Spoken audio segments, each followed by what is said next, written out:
In this video, we'll walk through how to configure the assembly settings and how assemblies work in both Unleashed and the Warehouse Management app.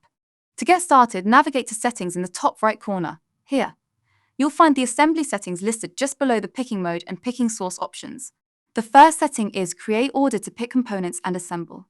This setting controls whether you want to import assembly usage into Unleashed. If this is required for your workflow, simply toggle the setting on. Please note that the assembly status used during import is configurable. In this example, it is set to Parked, but you can set this to any custom status that applies to your Unleashed account. The next setting is Autocomplete Assembly. When enabled, this will automatically mark an assembly as completed in Unleashed as soon as it is completed in the WMS app. This creates a seamless two-way communication between the two systems. When you complete an assembly in the app, it's simultaneously completed in Unleashed. Please note, this setting does not apply to batch-tracked assembly products. These must be completed manually in Unleashed after picking, even when this setting is enabled. This is due to a current limitation of the Unleashed API for batch-tracked component products. Because of this, the completion must be recorded manually in Unleashed before Warehouse Management will receive the updated order status. And that covers assembly settings in Unleashed Warehouse Management. And now, we'll walk through how assemblies work in both Unleashed and the Warehouse Management app, including parent and child assemblies, the picking flow, and how to complete an assembly from start to finish. For this demonstration, we'll be working with two assemblies, Assembly 227 to the parent assembly and Assembly 228 to the child. Within Assembly 227, we have one CPU set, which is itself made up of one motherboard and one RAM, which we can see in Assembly 228's component product lines. We'll start with the simplest assembly first, the child, Assembly 228. Once synced into the WMS app, Assembly 228 will appear in the picking list. Selecting it will display all of the assembly details pulled from Unleashed. Here you can see the component products to be picked, the finished product SKU name, the assemble by date, can assemble quantity, and a note confirming this assembly was created for Assembly 227, so you always have full context on why you are picking these components. The picking flow follows the same process as standard order picking. Tap Start Pick. Then pick the product by increasing the quantity and tap Confirm Pick. Once that's finished, repeat these steps for the other product.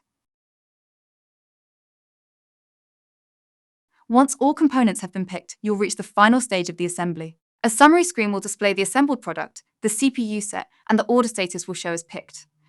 From the summary screen, the next step is to tap Complete Assembly. If there is a reason you are unable to complete the assembly at this point, you can tap Close instead. The assembly will remain in a picked status until you are ready to proceed. When you tap Complete Assembly, a confirmation prompt will appear. Are you sure you want to complete this assembly? Tap Confirm to proceed. At this point, the WMS app sends a request to Unleashed, completing the assembly on both sides simultaneously. You can verify this by refreshing the assembly in Unleashed, where the status will also show as completed. After completing the assembly, you'll be prompted to either put away now or put away later. Selecting Put Away Now allows you to immediately assign the assembled product to a bin location. In this example, the CPU set is put away using the suggested location. Tap Confirm Location to complete the put away. The CPU set is now stored in location L2. Once you tap Done, Assembly 228 will move to the Completed tab in the pick list. Selecting it will display a full summary, including key details on the finished product SKU, the pick time, and the assembly completed time. Use the toggle to switch between pending and completed assemblies. Pending assemblies are those where the assembly has not yet been completed and remain in a picked status. Now let's move on to the parent assembly, Assembly 227. The components required are one CPU set, the product we just assembled and picked, and one monitor. The assembled product is the PC set. The picking flow is the same as before. Once picking is complete, you will again have the option to tap Complete Assembly or Close. If you tap Close, the assembly will remain in a picked status, with the assembly waiting for action. You can return at any time to complete it. When you're ready, tap Complete Assembly and confirm. The assembly will complete as normal. That covers the full assembly workflow in Unleashed Warehouse Management, from child assemblies through to parent assemblies, picking, completion, and put away. Thanks for watching.